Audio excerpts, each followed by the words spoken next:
आपल्या चॅनलवरती सर्वांचं अगदी मनापासून स्वागत आहे. तर यावर्षी 2024मध्ये हरतालिका व्रत जे आहे ते आलेलं आहे 6 सप्टेंबरला शुक्रवारी. हरतालिका तृतीया या दिवशी प्रत्येक सौभाग्यवती महिला, प्रत्येक कुमारिका महिला हरतालिकेचे पूजन करत असते.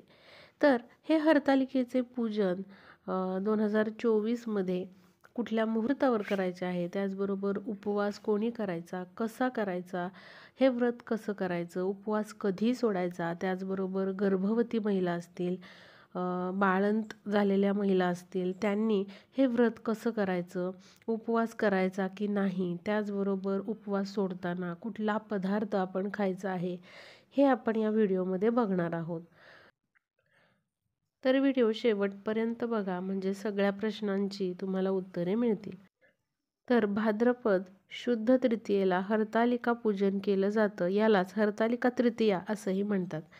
असं म्हटलं जातं की हे व्रत जे आहे हरतालिकेचं, तर ते पार्वती मातेने शिवशंभूंसाठी केलेलं, शिवशंभो हेच पती म्हणून मिळावे म्हणून हरतालिकेचे हे व्रत पार्वती मातेने अगदी मनोभावे केलेलं.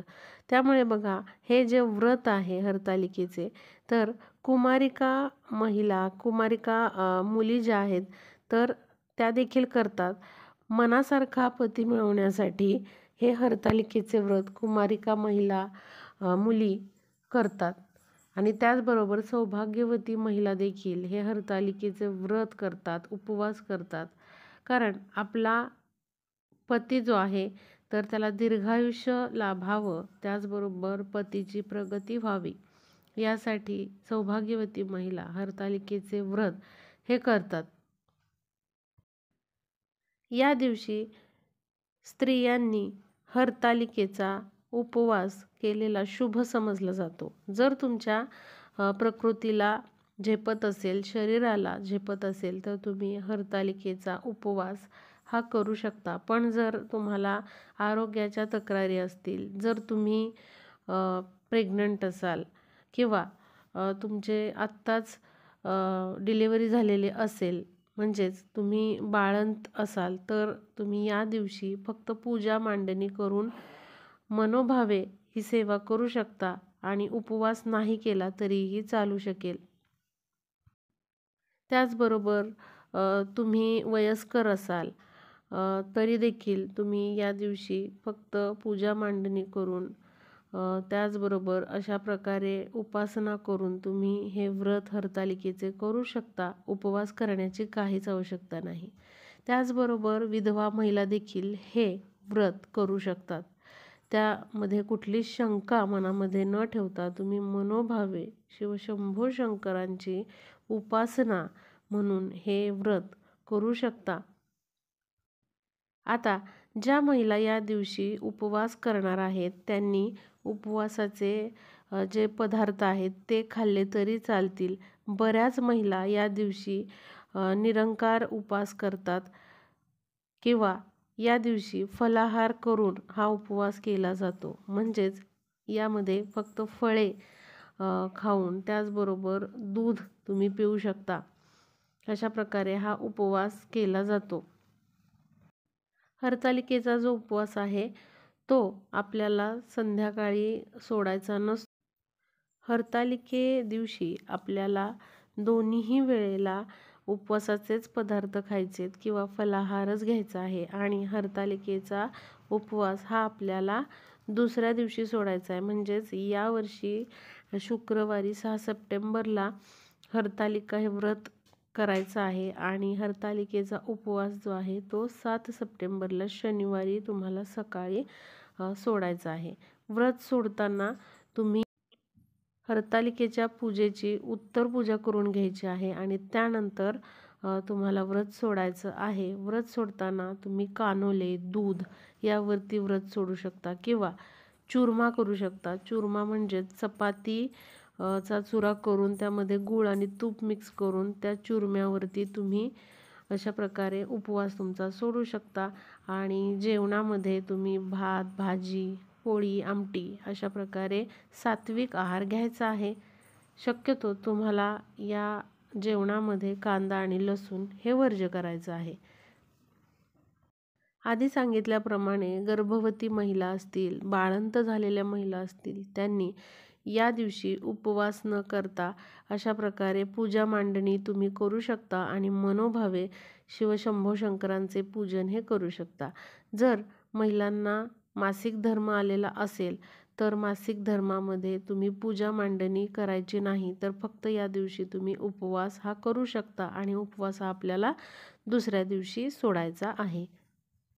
उपवास सोडताना आपल्याला खूप तिखट अन्न, त्याचबरोबर खूप मसालेदार अन्न आणि आंबट पदार्थ खायचे वर्ज्य करायचे आहेत. तर उपवास सोडताना आपल्याला गोडाचे पदार्थ आणि सात्विक अन्नपदार्थ हे खायचे आहेत. हरतालिकेचा उपवास करत असताना जेव्हा तुम्ही उपवासाचे पदार्थ हरतालिके दिवशी उपवासासाठी खाल, त्यामध्ये आपल्याला वरई वर्ज्य करायची आहे. काही भागामध्ये याला भगर देखील म्हणतात. तर वरई जी आहे ती महादेवाच्या उपवासाला वर्ज्य समजली जाते. यामध्ये उपवासाच्या पदार्थांमध्ये तुम्ही साबुदाणा खिचडी किंवा मग बटाटे, रताळे यांपासून बनलेले पदार्थ, केळी, फळे हे खाऊ शकता. त्याचबरोबर सुकामेवा, दूध हे देखील पदार्थ तुम्ही उपवासासाठी खाऊ शकता. आता बघूया हरतालिका पूजनाचा शुभ मुहूर्त कोणता आहे. तर शुक्रवारी 6 सप्टेंबर 2024ला सकाळी 6:01 ते सकाळी 8:32 म्हणजे 8:30 पर्यंत हरतालिका पूजनाचा शुभ वेळ आहे. या वेळेमध्येच महिलांनी हरतालिकेचे पूजन हे करून घ्यायचे आहे. हरतालिकेच्या पूजनासाठी वाळूची पिंड बनवणे सगळ्यात महत्त्वाचे आहे. या पूजनाची सुरुवात आपल्याला गणेशाच्या पूजनाने करायची असते आणि वाळूची पिंड आपल्याला या पूजनासाठी आवर्जून बनवायची असते. त्याचबरोबर आपल्याला यामध्ये 5 फळझाडांच्या, फुलझाडांच्या पानांचा वापर करायचा असतो. 5 झाडांची पानं नाही मिळाली तर तुम्ही एकाच झाडाची 11 पानं देखील वापरू शकता. अशा प्रकारे हे पूजन आपल्याला करायचे आहे. आणि त्याचबरोबर पूजनानंतर पार्वती मातेची आणि तिच्या सखींची आपल्याला ओटी भरायची आहे. हरतालिकेचे पूजन झाल्यानंतर हरतालिकेची आरती आणि त्याचबरोबर हरतालिकेची कथा जी आहे ती प्रत्येक महिलेने वाचायची आहे किंवा तुम्ही ऐकायची आहे ती कथा. उपवास करणे शक्य झाले नाही या दिवशी काही कारणांमुळे, तर तुम्ही या दिवशी फक्त अशा पद्धतीने, साध्या सोप्या पद्धतीने हरतालिकेचे पूजन करायला विसरायचे नाही. हे पूजन मनोभावे करून शिवशंभो शंकरांची आरती, हरतालिकेची आरती आपल्याला म्हणून हरतालिकेची कथा ऐकायची आहे किंवा वाचायची आहे.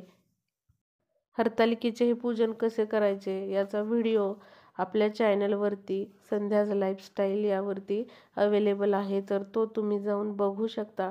आणि हा पण व्हिडिओ तुम्हाला आवडला असेल तर तुम्ही जास्तीत जास्त शेअर करा. म्हणजे हरतालिकेचे व्रत कसे करायचे, कशा पद्धतीने करायचे, उपवास कधी सोडायचा, कोणी हे व्रत करायचे, या सगळ्या प्रश्नांची उत्तरे सर्वांना मिळतील आणि नक्कीच आपला व्हिडिओ जो आहे तो युजफुल ठरेल.